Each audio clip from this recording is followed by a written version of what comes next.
The cabin lights of Flight 237 cast a warm glow over the first-class section as Marcus settled into seat 3A, his 6-year-old daughter Emma clutching her worn stuffed rabbit against her chest. Her eyes were red-rimmed from crying, and Marcus could feel the weight of the past 72 hours pressing down on his shoulders like a physical burden. He adjusted Emma's seatbelt with trembling fingers, trying to ignore the suspicious glances from the other passengers already seated around them. "Daddy, is Mommy really in heaven now?" Emma whispered, her small voice cutting through him like glass. Marcus swallowed hard, fighting back the tears that threatened to spill. "Yes, sweetheart. She's watching over us right now, I promise." They had just come from the funeral. Marcus had used every penny of his savings and maxed out his credit card to buy these first-class tickets because Emma couldn't stop crying in public spaces, and he thought the extra room and privacy might help her cope during the 4-hour flight home. His sister had helped him scrape together the money, insisting that sometimes you had to put comfort over practicality. The past 3 days had been a nightmare of hospital corridors, devastating news, and impossible goodbyes. His wife, Sarah, had been everything to them, and now she was gone, taken by an aggressive cancer that had ravaged her body in mere months. Marcus had barely slept, barely eaten. He'd been running on adrenaline and black coffee, making funeral arrangements, comforting Emma, and trying to figure out how he was going to raise his daughter alone while working 2 jobs. The first-class seats weren't just about comfort, they were about survival. He needed Emma to be calm, to feel safe, even if just for a few hours. "Excuse me, sir." The voice was sharp, cutting through his thoughts. Marcus looked up to see a flight attendant standing in the aisle, her arms crossed, her expression cold and judgmental. Her name tag read, "Patricia, I am going to need to see your boarding passes."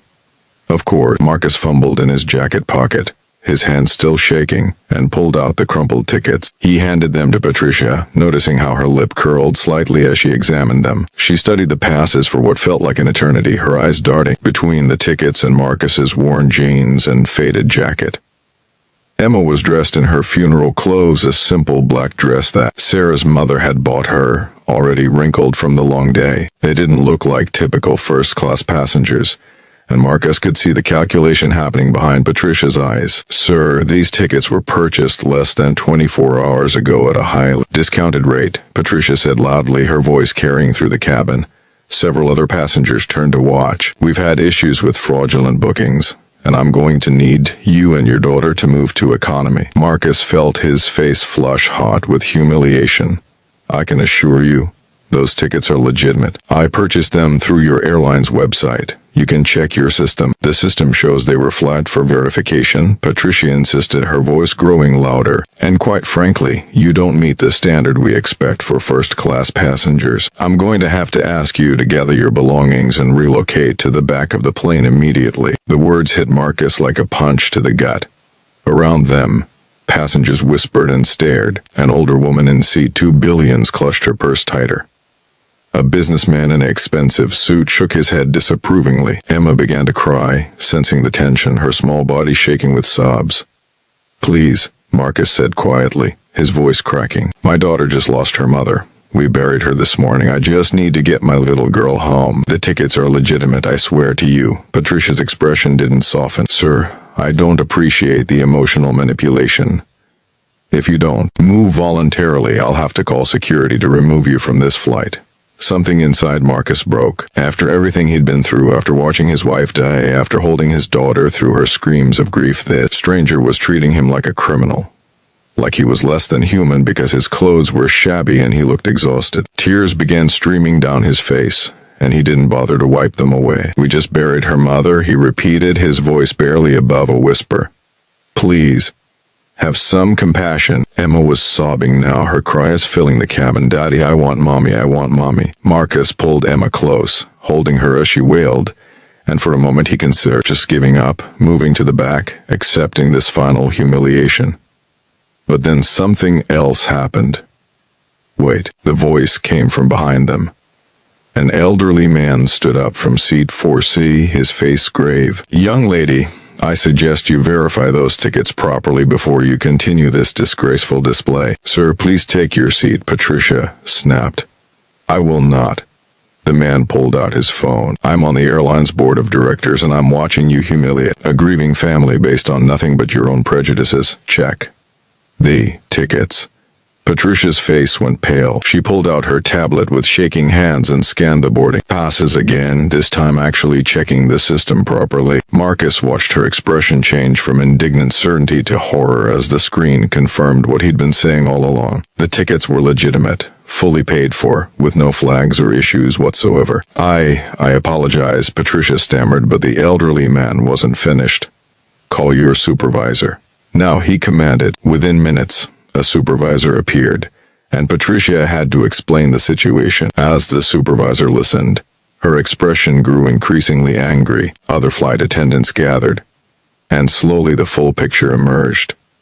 Patricia had been making assumptions about passengers based on their appearance, and this wasn't the first complaint about her behavior. The supervisor turned to Marcus with genuine distress in her eyes. "Mr. Chen, I cannot begin to express how sorry I am for what you've just experienced. This is absolutely not how we treat our passengers, especially not," her voice softened, "especially not someone going through what you're going through."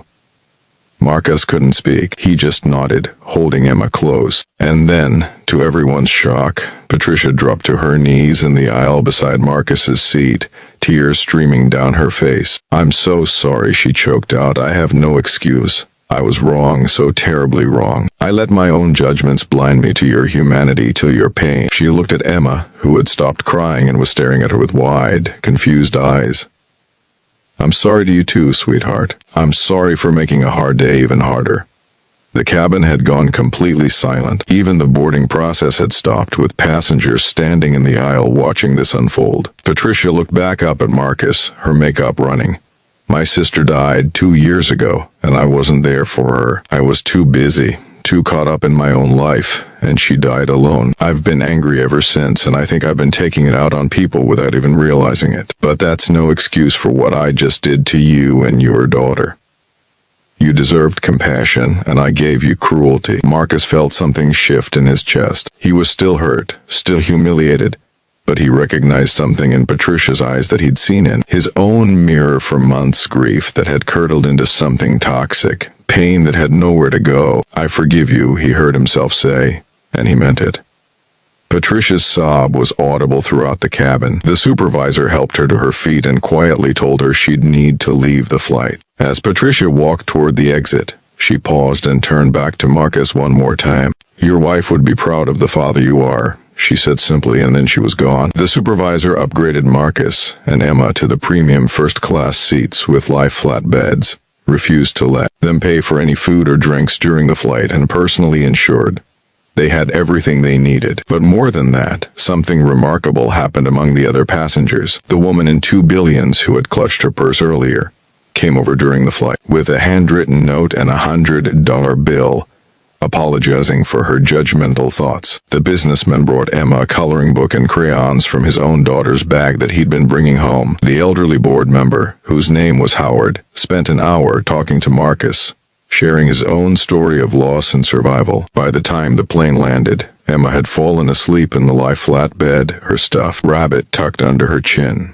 a small smile on her face for the first time in days. Howard pressed his business card into Marcus's hand as they prepared to deplane. "If you ever need anything, a job opportunity, help with Emma's education fund, just someone to talk to, you call me," he said firmly. "What Patricia did was wrong, but what you did, showing grace in the midst of your own pain, that says everything about who you are." Marcus walked off that plane carrying his sleeping daughter, her head on his shoulder, and realized something profound. In his worst moment, when he'd been brought to his knees by grief and humiliation, he'd chosen forgiveness over bitterness, and that choice had opened a door not just for Patricia to begin healing from her own pain, but for him to see that he wasn't alone. There were people who cared, who would help, who would show up when called upon.